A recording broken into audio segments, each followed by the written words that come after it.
வாங்க அபூர்வாஸ் விருந்துக்கு இன்றைக்கி நம்ம ஒரு கப் சேமியாவை வச்சு இட்லி தோசை மாவு இல்லாத நேரத்தில் அருமையான ஒரு பிரேக்ஃபாஸ்ட் ரெசிபி தான் எப்படி பண்ணுறதுன்னு பார்க்க. ரொம்ப சிம்பிளாக இருக்கும், டேஸ்ட்டாகவும் இருக்கும். வாங்க இப்போ எப்படி பண்ணலான்னு பார்க்கலாம். அதுக்கு அடுப்பில் ஒரு கல்கத்தா கடாய் போட்டு வச்சுருக்கேன்.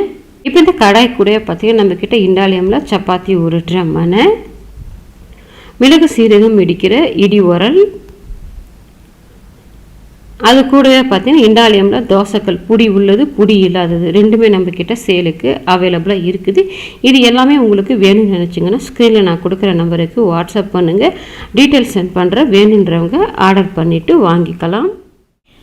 இப்போ இந்த கடாயில் மெஷரிங் கப்பால் ஒரு கப் அளவுக்கு சேமியா எடுத்திருக்கேன். இந்த சேமியா பார்த்தீங்கன்னா பாயசம் பண்ணுறதுக்கு யூஸ் பண்ணுவோம் பாருங்கள், அந்த சேமியா தான் எடுத்திருக்கேன்.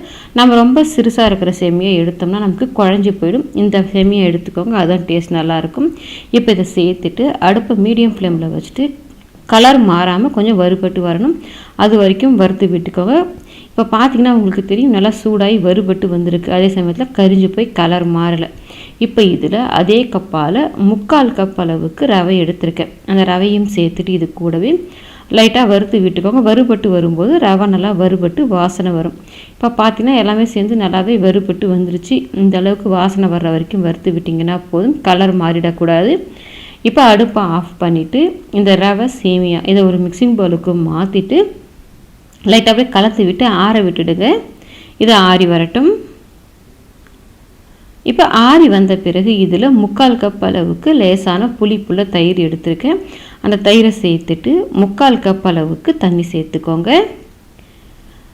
இப்போ இதெல்லாம் ஒன்றா சேர்த்து நல்லா மிக்ஸ் பண்ணி விடுங்க. அந்த சேமியா ரவை எல்லாம் ஒன்றா சேர்ந்து நல்லா கலந்து வரணும். கலந்து விட்டுக்கோங்க.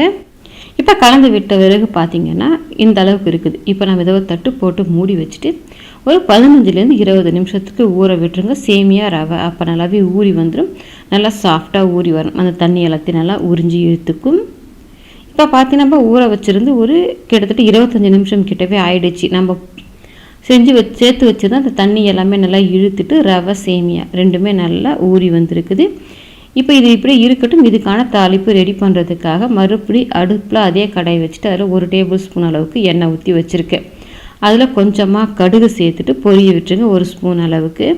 அது கூடவே கடுகு பொரிஞ்ச பிறகு 1 டேபிள் ஸ்பூன் கடலைப்பருப்பு சேர்த்துட்டு இப்போ இந்த கடலைப்பருப்பு நல்லா கோல்டன் கலரில் செவந்து வரணும்.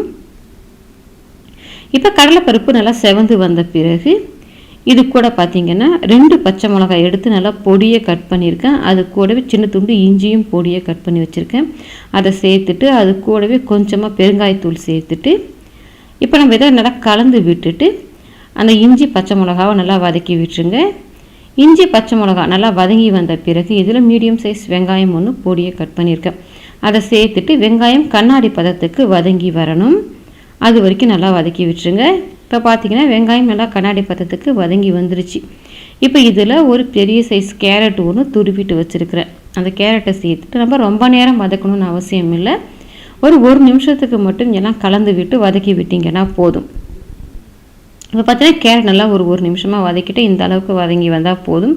இப்போ இதில் கடைசியாக கொஞ்சமாக பொடியை நறுக்கின கருவேப்பிலை, அது கூடவே கொஞ்சமாக பொடியை நறுக்கின மல்லி இலையையும் சேர்த்துட்டு அடுப்பை ஆஃப் பண்ணிக்கோங்க. அடுப்பை ஆஃப் பண்ணிவிட்டு கருவேப்பிலை மல்லி இலையை சேர்த்து நல்லா மிக்ஸ் பண்ணி விட்டுருங்க. இப்போ நமக்கு குழிப்பணியாரத்துக்கு தேவையான தாளிப்பு ரெடி ஆகிடுச்சு.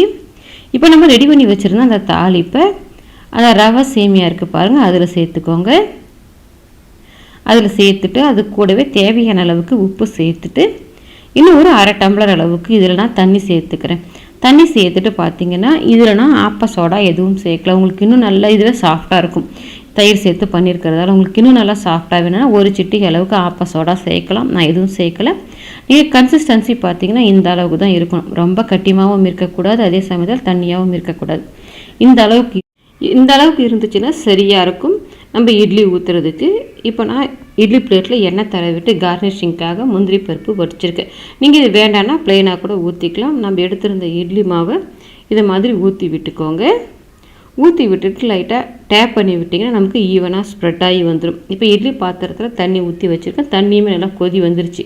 இந்த மாதிரி கொதி வந்த பிறகு வச்சிங்கன்னா ஒரு 7-8 நிமிஷத்துக்குள்ளேயே நல்லாவே வெந்து வந்துடும். இப்போ இதை மூடி வச்சுட்டு மினிமம் ஒரு 8லேருந்து 9 நிமிஷம் கூட நீங்கள் வச்சிங்கன்னா கூட போதும். இப்போ இதை அப்படியே மூடி வச்சுட்டு வேக விட்டுடலாம். இப்போ நான் மூடி வச்சுருந்து ஒரு 9 நிமிஷம் கிட்ட ஆகுது. நீங்கள் எடுத்து கையை ஈரம் பண்ணிவிட்டு தொட்டு பார்த்தீங்கன்னா உங்களுக்கு தெரியும் கையில் கொஞ்சம் கூட ஒட்டலை. இப்போ நம்ம இதை வெளியில் எடுத்து வச்சிடலாம். இது நீங்கள் வெளியே எடுத்து வச்சுட்டு உடனே எடுக்காமல் ஒரு 10 செகண்டுக்கு லைட்டாக ஆற விடுங்க. நம்ம கொஞ்சம் கூட இட்லி ஒட்டி பிடிக்காமல் எடுக்கிறதுக்கு நல்லாவே வரும். மேலேயுமே நல்லா அழகாக இருக்கும். அப்படியே விட்டுடலாம். இப்போ பார்த்தீங்கன்னா ஒரு 10-15 செகண்ட் ஆகிடுச்சு. இப்போ எடுத்தீங்கன்னா பாருங்கள் கொஞ்சம் கூட ஒட்டாமல் இட்லி நல்லா அருமையாக வந்திருக்கு. நமக்கு நல்லா சூப்பரான சேமியா ரவா இட்லி ரெடி ஆகிடுச்சு. நீங்களும் உங்கள் வீட்டில் இட்லி தோசை மாவு இல்லாத நேரத்தில் இதே மாதிரி ட்ரை பண்ணி பாருங்கள். ரொம்பவே அருமையாக இருக்கும். ட்ரை பண்ணி பார்த்துட்டு எப்படி வந்ததுன்றதை கமெண்ட் செக்ஷனில் சொல்லுங்கள். லைக் பண்ணுங்கள், ஷேர் பண்ணுங்கள், அபுவாஸ் விருந்துக்கு சப்ஸ்கிரைப் பண்ணுங்கள், கூடவே பெல் பட்டனையும் கிளிக் பண்ணுங்கள். அப்போ தான் அப்லோட்ஸ்லாம் உங்களுக்கு உடனடியாக கிடைக்கும்.